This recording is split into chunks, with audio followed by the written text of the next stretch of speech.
All right, we live. All right, getting it set up.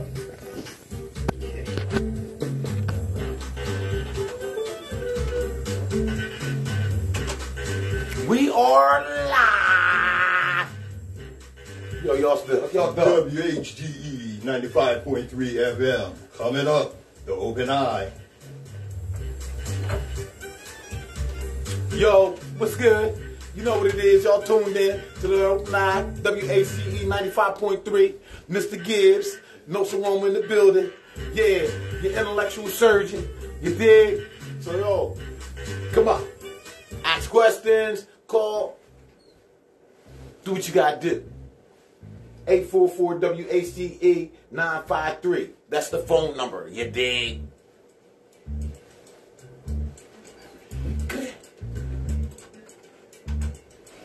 I'm back.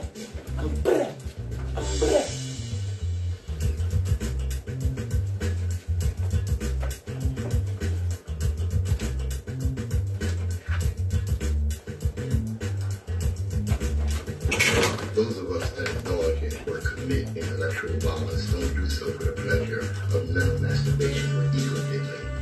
We do so because the chains of oppression around people's minds are deep and difficult to remove.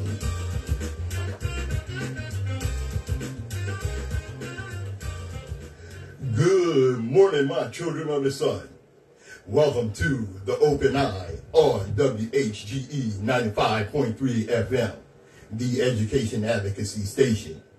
I'm Patrice Gibbs, your third eye optometrist and host. I am joined by my partner in consciousness, our intellectual surgeon, Nsoromma. He's making some adjustments right now. He'll be right back with us. And in the meantime, let me do this. Seen a guy, he said his son got suspended from school again. Damn. His teacher asked the class if February is Black History Month, March is Women's History Month, and June is LBGTQ Pride Month. Who can tell us what America celebrates during the other 9 months? Well, his kid raised his hand and said, discrimination. WHGE 95.3 FM, the Open Eye. The views expressed on Open Eye are those of the hosts, guests, and contributors, and do not reflect the policy or position of WHGE 95.3 FM. Oh, what happened there? That's okay. WHGE 95.3 FM. That was my disclaimer. All right. Let's get them started. Okay, we're going to start with this right here. Nsoromma in the house. What's up, brother? Yeah, I got chop. What's up, world? What's up, world? All right. Hey, you remember when the 82-year-old black woman was arrested for not paying a $77 trash bill? It was in Alabama. No, I can't say I remember that. Yeah, it was something else, man. But they did that? Yeah, they went and arrested this elderly black woman, and she was like, my daughter takes care of my bills. And what might have happened was her daughter, might have missed a month or a couple of months. $77. And they came with an arrest warrant. And what was crazy to me was, they didn't show the cops, but one cop who was laughing at the situation. Right. It wasn't nothing funny. This definitely elderly 82-year-old woman, was really frightened and what have you. And they handcuffed her. And this cop, he sounded like a brother to me. It sounded like a brother. He's just laughing. Well, that now, hey, we got to, you have no goddamn compassion. You sorry bastard. Okay, but listen, man, they don't care. No. I mean, they lock black people up no matter what age for the minorest thing that you ain't even supposed to be locked up for. You're supposed to get a citation, and they take and kill you and lock you up because you're black. That's right. And that in itself is wrong. Right. You know what I'm saying? Yeah. And they do that without even thought about it. If they black, they treat them. And like I always tell you, long they got on their uniform, don't get their pigmentation, no consideration. Because let me tell you something. If that black woman had not remained calm, that 82-year-old woman had not remained calm and just went ahead and let them put the cuffs on her, okay? What she did, you know, she's like, well, I guess I'm locked up then, you know, and she went ahead, put an 82-year-old woman. Can you imagine them cuffing an 82-year-old woman? That's a lawsuit. Well, no, actually, it's not. I mean, why ain't it? You ain't supposed to be locked up for a citation, period. I mean, you're not so, you know what? Here's the thing, all right? You should be absolutely right, okay? Because you should not be arrested, right, for being in debt. Right, and the world's in debt. Yeah, we're in $1 trillion debt, but we owe China $1 trillion. $77. Yeah, I mean that's this government. That's this tyrant government. You know what this is about? Let me tell you. Let me break this down. Break it down, bro. Break it down, bro. This is about using archaic laws, BS laws, and what have you. Okay, to rape and rip away the little money that poor people in the black community have. And you know what? And of course, you know, I'm going to go ahead and say it, all right? What? Because Alabama is it's a red state, meaning they vote conservative, okay? But poor white people suffer the same crap, okay? And the thing is, they support police against their own best interests, all right? But what this is about is financially supporting the municipality on the backs of poor people. Do you know how much they make, man, a year? Yeah. The police force, mm-hmm. $1 trillion a day. Ain't there something? They make $1 trillion a day off of fines and BS tickets and arrests. I mean, yeah. Think about that a day. Yeah. You know now, and here's the thing. Like I said, now that bill was $77. By the time they got finished with court costs, extra fines for being late, and this, that, and the other, that had went up to about $500. Now you got some that she didn't have. You got somebody that couldn't pay $77, right, but you gonna kick it up to $500 and keep her. Also, of course, she had to pay the bond. You know, but guess what? Guess what? What? Big ups to rapper Trader Truth, because he helped raise over $30,000 for that 82-year-old woman. See, that's what's up. That's what's up. This is the kind of stuff that we have done in the past and that we should be doing. Right. All right? Do not allow our elderly and our children to be dogged out by this white supremacist system, systematic oppression, okay? Don't allow them to be dogged out. Be in support. And did you know that a lot of these so-called laws that they saying you're breaking is nothing but policies? That's all. It's not even a law. It's not actually a law. Right. I mean, and they try to enforce it like it's a law. Yeah. You know, and that's what, and then they'll say, oh, you not knowing the law has nothing to do with us applying it. Right. You know, so they don't want us to know the law so we can possibly fight their, injustice. Right. You know, and that's crazy, man. We all need to start studying the law and start studying these UCC codes and all the things that they're running this tyrant company. Mm-hmm. With tyrannical company. Yeah, this tyrannical company. With, I mean, it's really messy for us. And let me give you a little warning about knowing the law, because I've seen it happen a few times. What? Right? Cops pull over somebody, and they come up with some BS that's obviously not the law. Right. And the person cites the law and says, hey, no, I'm not doing that because that is not the law. Well, you know how fragile cops' egos are. Yeah. Oh, they get all bent out of shape, and instead of de-escalating the situation, they push to escalate the situation, and the next thing you know, they're talking about don't resist. Don't resist. First of all, you know what don't resist leads to? An ass whooping. A murder.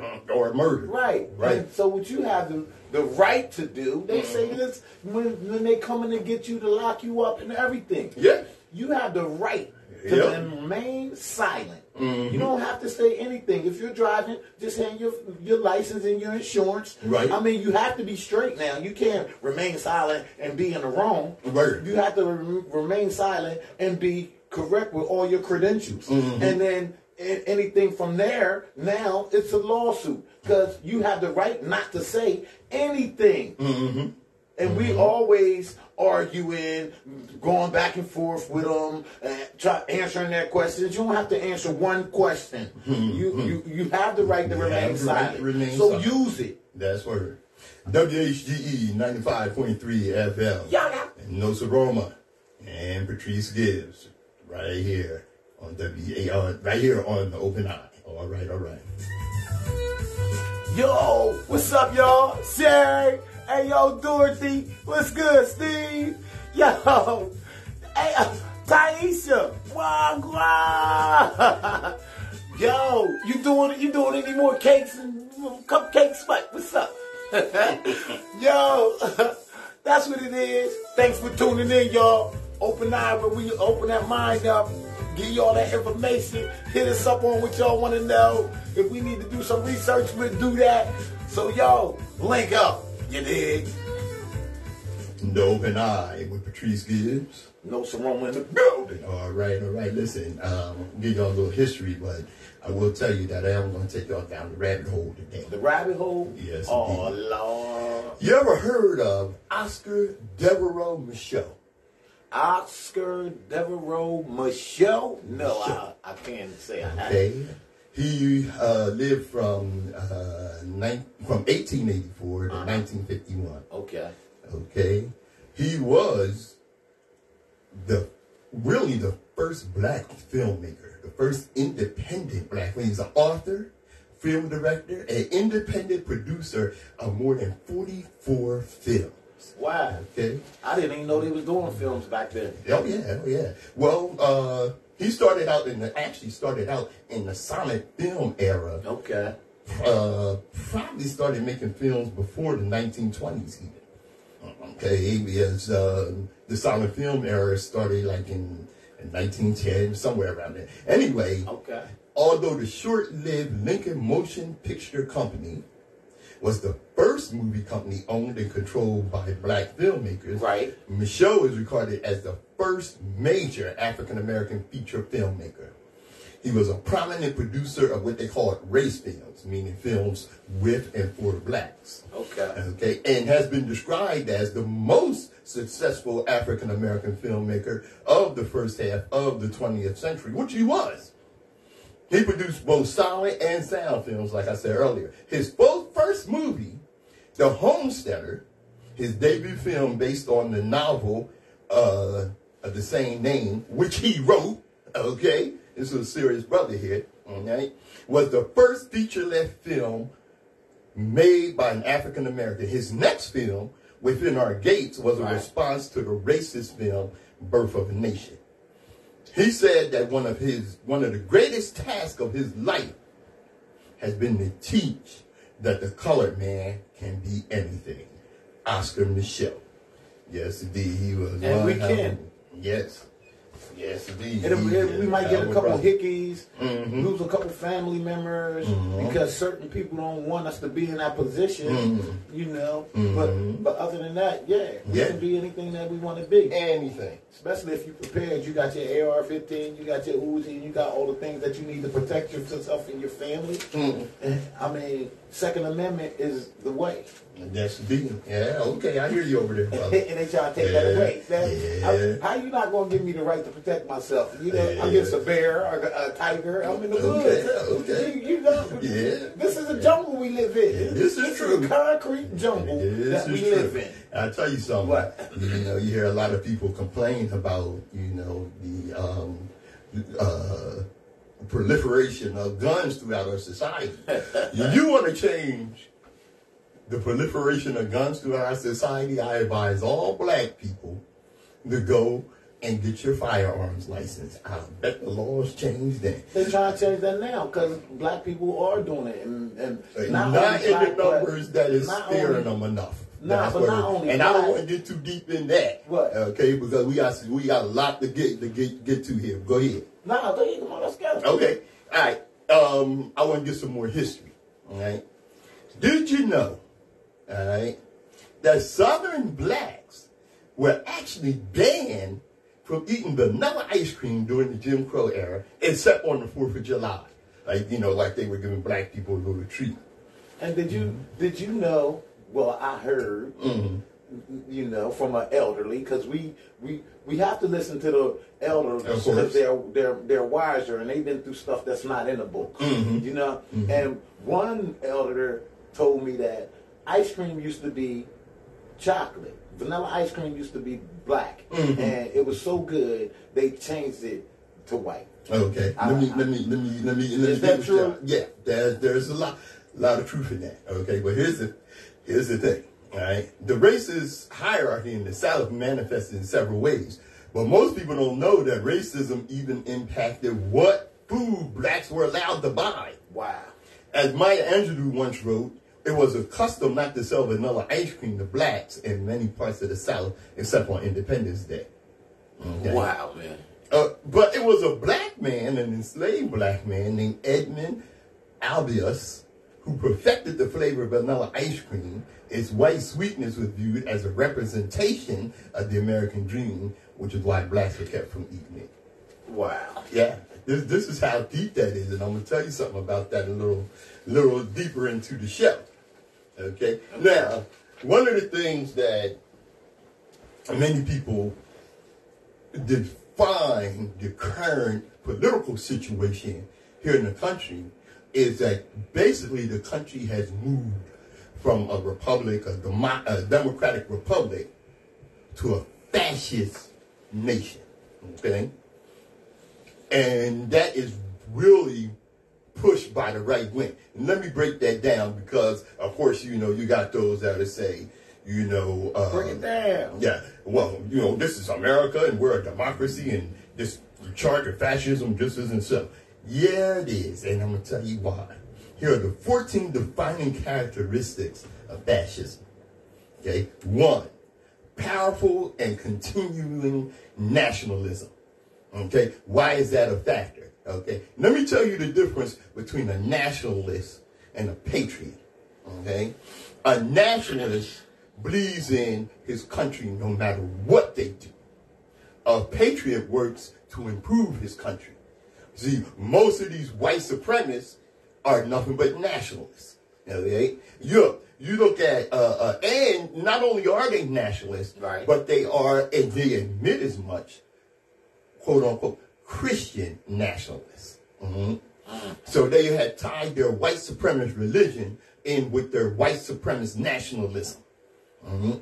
Number 2, nationalists or fascists have a disdain for human rights. Okay?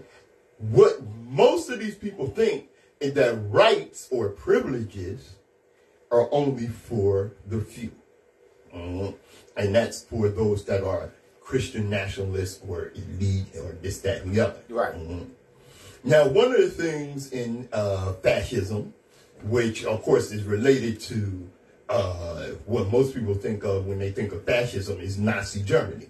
All right? Okay. Remember something about Nazi Germany. Hitler studied America to institute the policies that he used to control Germany. One of the underlying causes, one of the unifying causes of fascism is to identify an enemy. This is why Trump was so popular. Trump wasn't popular because, he was just all this smart and this, that, and the other. But what Trump did was he made racism the foundation of his message. All right? And what they did was they unified white supremacists across the board. Right? So when they unified, and like I said, racism being his foundation, All right. Their unifying thing was anybody not white is not one of us. They're the enemy. They not a good boy. What do you call them? Yeah, a good boy. A good old boy. A good old boy. Oh, yeah, or a coon. Oh man, He had some foolish ninjas involved in that. Supremacy of the military. All right, America's budget, the bulk of America's budget. Okay, and this is so for Democrats and Republicans. They are both at fault here. All right. Is the military. You spend more on military than anything in this country. Rampant sexism, which is why it's so crazy that white women vote for Republicans who have it. Because Republican men are some of the worst misogynists ever. That's word. Right. Control of the mass media. Remember what we always tell you when I describe the open eye. There are actually only 3 corporations in charge of all the media across the country. Yeah. Yeah, that's right. All right. Obsession with national security. All right. Fascists push the ideal that our national security is constantly in danger, which is why they push so much money into the military. And understand what Eisenhower told you. President Eisenhower from the 50s. All right. If you allow the military and industrial complex to grow too bad, too strong, all right? Right. All right, it is going to be the downfall of the country. But this would get me. They can spend all this money on military to protect themselves and their corporation, but they want to take your Second Amendment. Back to the Second Amendment. I just saying, bro. Yeah. It's all sounding like it's going the same place. Yeah. They stripping us from our rights, right? Right. But yet trying to keep their force in position. You know, that's what. Well, let me tell you this. Remember, I mentioned Smedley Butler. What Smedley Butler teaches us is that the military is nothing but corporate security. Okay. Oh, okay. Now, I mentioned earlier. I mentioned that these nationalists are not just nationalists, but they're Christian nationalists. Right. And what they want to do is they want to separate. They want to bring down the wall between religion and government. And what many of them declare and lie is that this is a Christian nation found on Christian principles. No, it ain't. And we want you to believe in this white Jesus. Right. And that's the biggest crock of BS. Let me tell you something. Okay? What? Even though, I know that historically Jesus didn't exist. But if he did, he was in what they had termed the Middle East, which is really East Africa. Right. In the scripture, it says, when Herod, who was the king of Israel, was after Jesus, all right?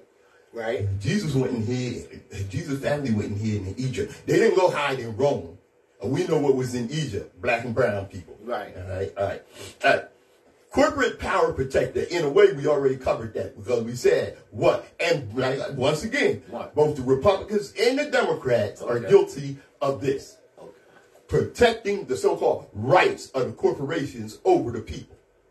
Remember, if you have a protest in front of a corporation, for instance, Amazon or FedEx or whatever, and you try to join the union, what'll happen? The cops will come up and beat the hell out of you. Right? That's corporate protection. Labor power suppressed. That's what I just said. Okay, most of these corporations, all right, just who was it? Starbucks just now fired people for trying to form a union, suppressing labor. How dare you? Disdain for intellectuals in the arts. All right, there used to be a party in the early 1800s, probably late 1700s, called the Know Nothing Party. They took pride in ignorance. They didn't know nothing, and they was proud of it. What was the name of the party? The Know Nothing Party. They didn't know a goddamn thing. And they were proud of that. Okay? And you got the same crap going on now. Where you have these, these right wingers, okay, that frown on higher education. This is how stupid these people are. They actually frown on people being educated. Because they want you stupid so they can get your money. They want you gullible so they can make you do things that cost you to keep this currency going. Man, it's crazy, man. They have an obsession with crime and punishment. This is one of the tenets of the Southern strategy, okay? What the Southern strategy did was push the ideal that blacks are committing more crimes than anybody across the board, and they're coming into your neighborhood, and they're going to get you, and they're going to rob you, And statistically, that's not even true. That's not even true. Here's what one of the biggest lies told, all right? And Negro P and Bed Wench, Candace Owens is one of the biggest perpetrators of this lie. Right. She says that blacks, as 14% of the population, are responsible for 50% of the crimes in the country. That don't even make no goddamn sense. But she put in position to lie. Of course. With a face like ours or somebody that looks we like are her. 13% of the population. I don't understand people, man. Black men are 6% of the population, and you're going to have us believe that 6% of the population is committing 50% of the crimes. The hell out of here. But that's what they want you to think. Yeah. They want to keep you stupid. That's what they want to do. If you're stupid, you won't know. You'll fall for anything. You'll fall for everything they say if you don't do your own research. The difference is between the dead and the stupid? What? And not a whole lot. Okay? When dead people don't know they're dead. Just like stupid people don't know they're stupid. The thing is, right, we who are not stupid and alive, we suffer from, of course, we're more than dead, right? Right. And we suffer from putting up with stupid people. Case in point, I'm standing in line at the bank. Right. This moron comes up behind me and asks me if I'm in line. I turn around and say, give me $1. I said, "Give me $1? Yeah, give me $1. He gave me the $1. I told you the next stupid question gonna cost you $2. WHGE 95.3 FM. The Open Eye.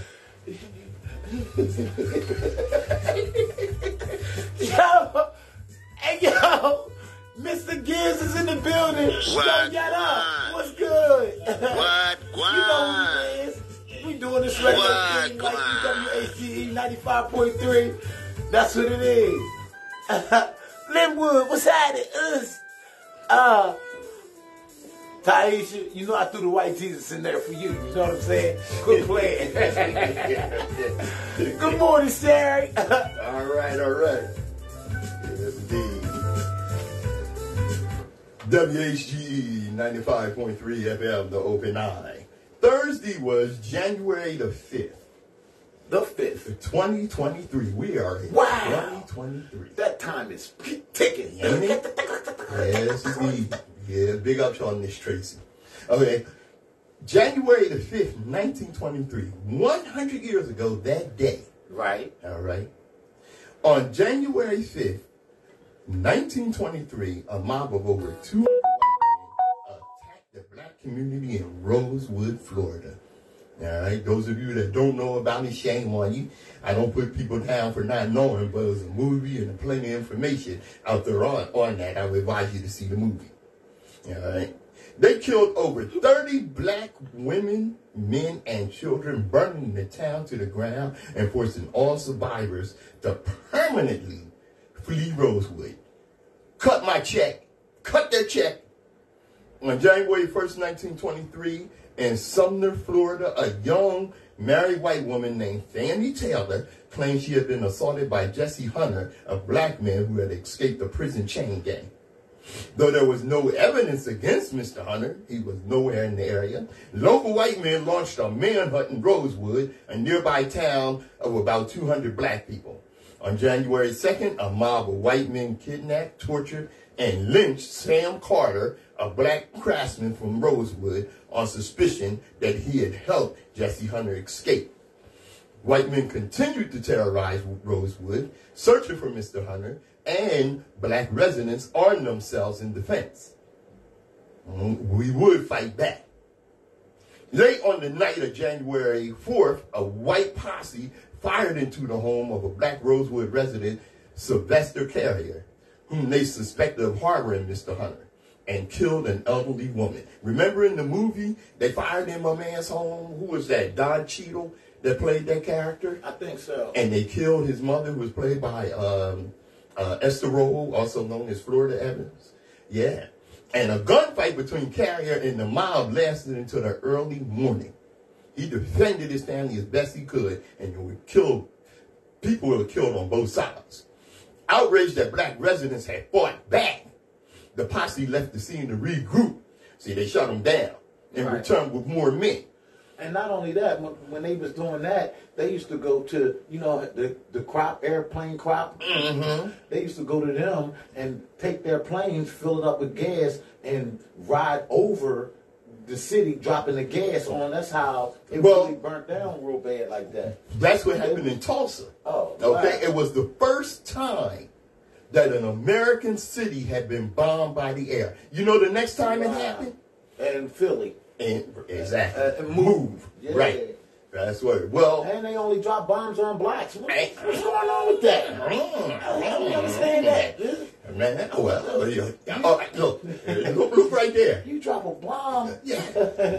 Look right there. Look at the skin. I remember that like it was yesterday too. I heard that. Yeah.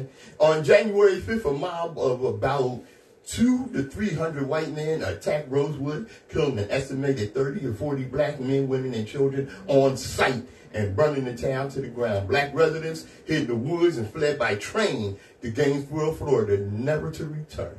Survivors later recounted that Fannie Taylor had made false accusations against Jesse Hunter to conceal her extramarital affair with a white man. Now, how many white people got locked up for that? None. Exactly. None. Not one. Not one.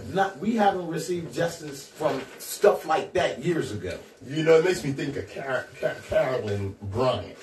Carolyn Bryant was the white woman that falsely accused Emmett Till of whistling at her and making fresh remarks to her, and her husband and brother-in-law went and killed him. Now, people say that she's old and sick and blind in one eye, and got cancer, and I don't give a damn. Decrepit. Yeah. Lock her sorry old ass up. Go get her. Go get her. Let me tell you something. In Germany, you know what? They don't care how old the Nazis are. I've seen them drag Nazis in court on a gurney out of the ambulance and get them charges and lock them up. They didn't give a damn how sick they were. Right. None of that. They were criminals. They were responsible for murders and what have you. Oh, we finally caught you. I remember a white dude told me one time, what? Why are they going after these people? They are old after all. Well, Emmett Till didn't get old. And plus, murder has no statute of limitations. That's right. So, shut up. Exactly. Shut up. And take your charge. Yo, you stupid. Hey, yo, you see? Hey, yo, your boy be snap. What's up, Linwood? Hey, fam. Let us get back on the air here. We got a lot to cover. Okay. Well, let me tell you something here, right, about history. And I'm sure you've heard me say this before. And I pulled this out of my archives. A lot of people are unaware that slavery was less than 150 years ago, which is no more than 3 generations. All right, that's 3 grandmothers. All right, yeah. My grandmother, she was living, would be, she was born in 1915, 119. She'd be 107 years old. All right, that's around my grandma too. Yeah, she'd be 107 years old. The transatlantic slave trade started in the 1400s, and slavery legally ended in 1865. I got something for you on that. Of course, we know that the 13th Amendment outlawed slavery, except as a punishment for crime. Okay. So that means they didn't do away with slavery. Right. Period. Except changed all. But okay, go ahead, bro. Keep going, bro. This is where I'm telling you, we can go down the rabbit hole. Okay, that's over 400 years of social engineering, brainwashing, and terror that blacks have endured. This dysfunctional behavior, which we talked about last week, has been passed down from generation to generation, and unfortunately, it is going to take more than 150 years to properly reverse this mindset. Okay? We, as black people, have never received any psychological therapy after we were, quote unquote, legally free. We were just forced to get over it and move on. And of course, we all should know about the horrors of Jim Crow, because actually lynching didn't actually start until after slavery. And racism today, okay? Because we still got legal lynching going on with the murder of black people by cops. Blacks never really had a chance to reinvent themselves because they have always been we have always been under attack in America. And scrutiny. That's right. I refuse to ignore or downplay my ancestors' experiences. Stop allowing others to tell you how we should feel about your history. All right? And when I say your history, I'm talking to the mayonnaise grade.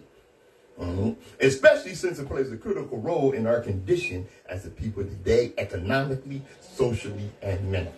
Right. I got this from Sister Shawnee. Sister Shawnee broke some things down. Thank you, Sister Shawnee. Yes, indeed. This is where we get ready to go down the rabbit hole. This is how crazy this is. The Europeans came and trafficked our people. We know that. Right. Okay. So let's use those terms when we're talking to our children. Because when we don't do that, we dehumanize and we depersonalize what happened to us and what continues to happen to us. Okay? For some reason, you know, this idea that blacks weren't being held hostage and enslaved recently. And I'm not just talking about the 13th Amendment. Dig this. For your information, all right, 58 years ago, some black people found out that they were freed by accident. I'm 61. That's in my lifetime. Right. That's 1964. And why did they find out? It was because the master wanted to do something in them. 1964. It was 100 years after the Civil War. And some black people found out they were free by accident 100 years after the Civil War. How did they find out? Because the slave master in 1964, not long ago, in my lifetime, wanted to do something inappropriate with a 14-year-old girl. Okay? And she said, I'm not going up there for no more. I'm tired. Baby girl was ready to give her life. She ain't doing it no more. 14 years old. And she's making a decision not to be raped and abused anymore. And they put them people in position still, rapists and pedophiles that's running this country. It's crazy. Her name was Meg. She was ready to give her life. This was in the 1960s. I keep saying that to remind you. This is in your lifetime. If you were born after 1960, this is in your lifetime. She lived in your lifetime. She was 14 years old in 64. I was 3 years old. She is only 11 years older than me. She could still be living. May's father said, which often happened with us in order to spare our children's lives, that he would take care of this, that he would beat his own daughter to keep the slave master from killing her. This is what we need to tell our kids. Your kids need to know that family that enslaved May and her family, those people are still alive. They're still alive. And prospering off of. That's word. Only 58 years ago. Only 50, having said that, the father said, I will take it into my own hands. Don't hurt her. Right. Well, the father beat her so bad that she took her last bit of energy and ran into the woods. Her last bit of energy. And she kept running. Well, some white people came passing by and came across her and saw how bloody and battered she was. She then showed them where she came from. And when they got there, they said, oh, my God, These people are still slaves. 1964. This is just one of the stories. You know, they didn't want slavery to end in the South. Oh, it no. was messing with their money. So That's right. I'm going to let you take $100,000 from me and not get nothing back. I mean, the government gave them $30 a slave or whatever, however much it was that they gave them. So that was their reparations. They gave slave so reparations. they try to say they act like they didn't get any reparations, but they did. Oh, hell yeah. So, okay. Well, so where's the reparations for the slaves that was treated and beaten and killed? You know, nobody ever told them they were free. Wow. Who gonna tell them? Right. Who gonna tell them they free? Why would they? Hey, yo, stop doing that back there, and I'll take care of that myself. No, you can go ahead and leave. No. They weren't gonna tell them they were free. I doubt it. And you know, I long ago realized that Lincoln didn't care about the slaves. He said that in a separate letter. Yes, he did. Oh, God. Yeah. You wanted Pat. You wanted to tell you. Let's remove the abolitionists from the equation. Okay. Slavery ending, quote unquote, slavery ending on paper. Listen to what Nsoromma said. Slavery ending had nothing to do with humanity or treating blacks like people. What it had to do with was economic. What you say, Nsoromma? It was about the money? That paper, baby. They wanted to economically cripple the South because slave labor provided the South with power. Money is power. Right. Look at all the crops that came from the South. All the products that came from the South.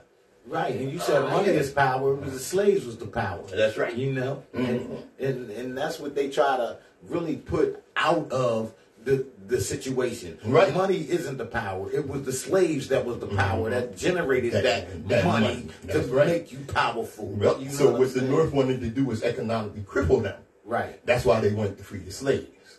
That's why when blacks got up north, all right, because they were just as racist up there, they found out they wasn't as free as they thought. Right. Everybody didn't want them there. Most of these white people didn't enjoy having them. Right. That's why they came up with sundown towns throughout the Midwest in the North. That still exists today. That still exists today. How is that possible? Right, that's word. And that's why when they came up north, they struggled and couldn't find work. So let's not have this glamorized story told to our children. The fact that Harriet Tubman died poor was dead wrong. That was wrong. Harriet Tubman, when she finally stopped helping us, because I mean, sister was, she needed a break. When she finally stopped, she had a farm, an elderly care center, and home, and a few other things. She died poor. She died poor. After all she did, she died without a dollar to her name. And in her last years, she made sure that she was trying to look out for us, to feed us, to care for our aged. Meanwhile, Auntie was getting brain surgery with no pain medication, no sedation, no anesthetics at all. She refused them and got the brain surgery. I don't know if y'all know that.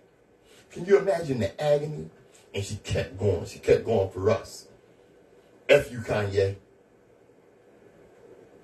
So when you tell the story and they say the North was all this beautiful, glamorized life, tell your kids that they cared enough for us to come up here, so to speak, but when we got here, they treated us like dogs.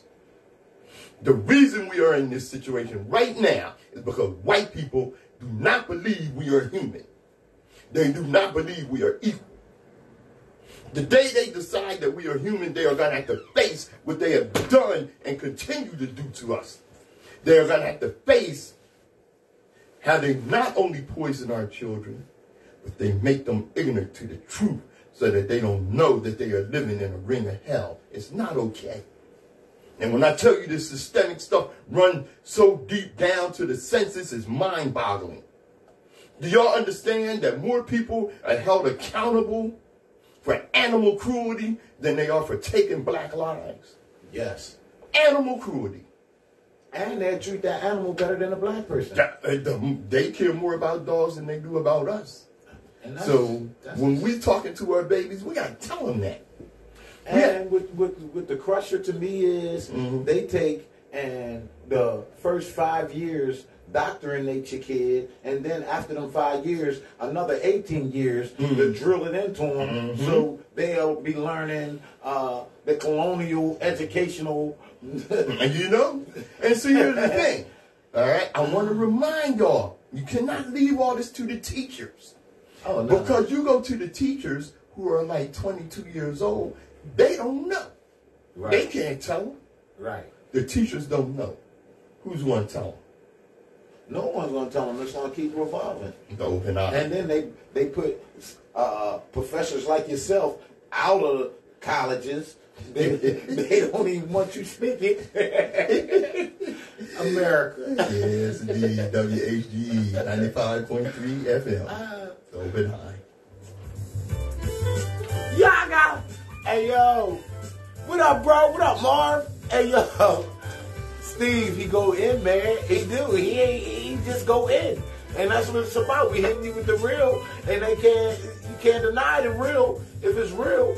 This is written, you know what I'm saying? Documented. We don't be just guessing, you know what I'm saying? I'm Patrice Gibbs. Nsoromma. You know, black children are not safe in a world ruled by white supremacy. Of course not. No, they're not. Because I tell you what. What? A New York cop suspended after beating a 14-year-old girl. You see that video? Yeah, he slammed her. Oh, he didn't just slam her. Which This one? was the Couple? one where it's a couple. This was the one, and it's ongoing. All right? Did you know that we as citizens have the right to shoot police now when they do that? Ask Tupac. Oh, God rest okay, his soul. yeah. I'm just letting you know that, Mr. Officer. Yes, sir. Yeah. Yeah. You abusing somebody as a cop. All right? It is my job To take you down. to take you down. And get you arrested for That's right. representing that uniform in a wrong and disrespectful way. That's right. Well, this happened in Staten Island, in New York. All right? And on the video, you could see the cop on this 14-year-old girl just pounding on her. I mean, he's pounding on her head with his fist. A grown-ass man. Boop. That's right. Pounding on her head with his fist. Okay? Imagine if that was your daughter. Oh, my or God. your kids. Or my child. I'm talking about you out there as the audience. I heard that. How would you feel? You know? If that was your baby getting beat. That's right. Come on, man. You know? And this was, like I said, it was on Staten Island. It was a little school fight. How many times have I been to school when I was a kid and a fight broke out?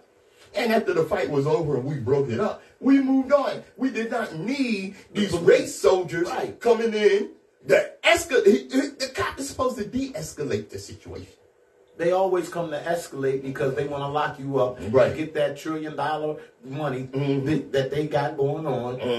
It's about how many arrests you get for your promotions to happen. It's not about how nice you are to the public. And it's not like that. So, yeah. Now check this out. All right. The incident occurred at a bus stop around 2:45 p.m. Okay, when it happened. Police claimed they were responding to a fight that broke out between two groups of girls. When the officer attempted to arrest one 14-year-old girl, her 12-year-old sister allegedly hit the cop, who then struck back. Okay, you ever been hit by a kid? Do you know, 10, 12 years old? It might hurt a little bit, but it ain't going to take you down. And my response is not going to be to take my fist and beat this kid into a concussion. I mean, if you get hit, yeah, you got the right to respond to detain and, arrest, not to beat down, slam, and almost kill. They always take it to the extreme. Of course, especially whatever it is when it's blacks involved in anything. It could be a 2-year-old kid to a 99 or 110-year-old black woman, and they'll take it all the way to as far as they can to almost kill that person. They do. That's crazy, man. And the government promotes that. They don't. Let me tell you what New York said, what the police chief said. All right. Okay. Hold on. I might be mad at this. Yeah. Right. Oh, yeah. You probably will. Okay. Since the emergence of the video, we have suspended the cop. See, if the video didn't come out, that would have been all right. Right. They wouldn't have did nothing about it. Since the video came out. Yeah. It's only since the video. Only since the video We're going to handle this. Don't Yeah. worry about it, Frank. We're going to still pay you. We're going to let you still shoot at the range and everything. You lost nothing. Just fall back a little bit. And That's it. They'll forget. Yeah. But And they'll forget. yeah, That's they'll it. forget. That's Especially what if they they ain't no always say. video. We don't You know? forget. Open eye don't forget. No, we don't forget. All right. Now, I want to move on to something. All right. What? And you're Damar Hamlin, the brother, the football player. Yeah, that fell out on the court. Yeah. Fell out on the field and what have you. Is that Did you because he know? got the corona shot? I mean, the COVID shot? No. That's something that the anti-vaxxers was putting out there. But no, he got hit hard. When he collapsed. Now. Thing is, thank God that the brother is breathing on his own. Right. And his neurotic functions remain intact, and he's going to be able to move on. He's able. Now, when this happened, Right. the football players are like, okay, that's it, we done it. The NFL wanted them to keep going. They wanted the game to go on. You know how many people got hurt when we was coming up in football games? This man life was in danger. The point is, the NFL didn't give a damn. All the NFL gave a damn about was that this was on TV, and they getting TV money, and they want that money to keep coming. The hell with whether he die or not. That's the right, man Pat. That's right. You right. Yeah. And you left out the main thing. What's that? They bet on them games. They making money off the game betting. Indeed. So when you putting your bet in, and that bet don't go through that day, you lost the bet. It's that simple. Yeah. It's not any argument about that. It's cash. That's they what was mad because they was losing cash. That's right. Now, here's the thing. Okay, this player got less than 2 years in the NFL. You got to have 3 years in to get a pension, which is only like $40,000 a year, or maybe a little more over that. Okay, so if he were not able to play, he would have never got another dime from the NFL. Right. Okay. And look at the clause in that. Yeah. There should be a clause, because you could get hurt the first day you play like that. You know what I'm saying? So they purposely put a distance on them guaranteeing that money back that they got, that they gave you. If they said, okay, we're going to sign you for this $1 million, you say, all right, well, you're going to have to at least play 4 years. Right. Now, another You big don't make that problem. your contract is breached. Right. That's the way they do it. That's they the way always they set do it it. up like that. And so you don't get nothing. Right. And don't forget this. The NFL is a non-profit. The actual, not each team, but the overall NFL company, organization, is a non-profit. They getting straight money. Which means they don't pay taxes. Okay? All right. Now, here's the thing. All right? A lot of football players get concussions. Okay? So when this happens, they have come up with a scoring system to pay the players for concussions. But these racist bastards couldn't just pay everybody like they should. Right. Here's what they came up with. Okay? Okay, this is crazy. The binary scoring system using dementia testing, one for black people and one for everyone else, was developed by some cockamamie neurologists who came up with the ideal that blacks start with a lower cognitive function. Ain't that a blip? What they're saying is that inherently blacks are dumber. Therefore, so if after you had a concussion, say they gave you some questions to check your mental capacity, well, okay, you didn't pass that test, but your dumb black ass wouldn't have passed it whether he had a concussion or not. And so when the white dude takes the same test because he had a concussion and he failed, oh, well, that concussion did damage to you because you're smarter than that as a white man. Right. And ain't that terrible? Yeah. Who comes up with these things? Man, who comes up with these? Man. I mean, and how do they enforce them like that? So, I mean, that's just crazy. Yeah. And white men were getting awards at 2 or 3 times the rate of blacks since the payout began in 2017. Okay? Yo, damn. Boo. That was late, y'all. But, you often hear me say about our forefathers? About our forefathers, Okay. about the founding fathers. Alright. Okay. Black people are taught white supremacy both consciously and subliminally through white culture. We learn that the founders of this land were brilliant intellectuals, worthy of respect and honor. And we even taught to celebrate their birthdays and presidencies. The true these men were monsters. Right. Who ordered to murder millions and kept black people as pets in their backyard. Let me ask you a question. How many Jews you think would celebrate Adolf Hitler Day? But we running around celebrating Washington's birthday. The hell out of here. That's word. All right. Mm-hmm. Now let me break this down to you. This is how deep the rabbit hole goes, like I said. Okay. This presentation is based upon a very simple premise.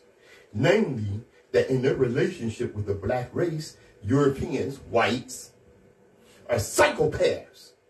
And their behavior reflects an underlying biologically transmitted proclivity with roots deep in their evolutionary history. We are not the same. Proclivity? Proclivity.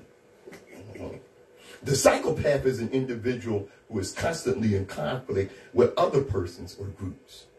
He is unable to experience guilt, is completely selfish and callous, and has a total disregard for the rights of others.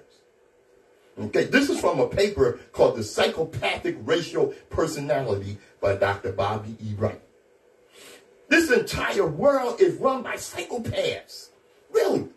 They are really no different than Jeffrey Dahmer, Ted Bundy, or Jack the Ripper. We are not the same.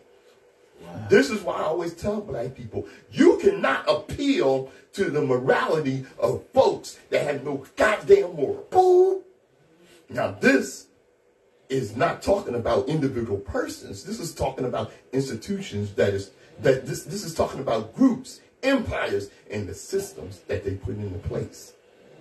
These people are psychopaths. And like you said, and they don't have any feeling for what they do. None. And when they put us as black people and they indoctrinate us and they put us through their 18 years of school, they teaching us empathy. Mm-hmm. So if we get beat up or cut up or be treated wrong from the cops, you have to learn how to forgive. Oh, you have to be able. Yeah, right. Yeah. You know, they want us to have empathy. Empathy. If we get beat up or killed and that, but when we start showing no feelings at all and giving it back to them, oh, we bad people. Right. You know what I'm saying? You know, that's word. Now, let me tell you this. All right, and I told you this before.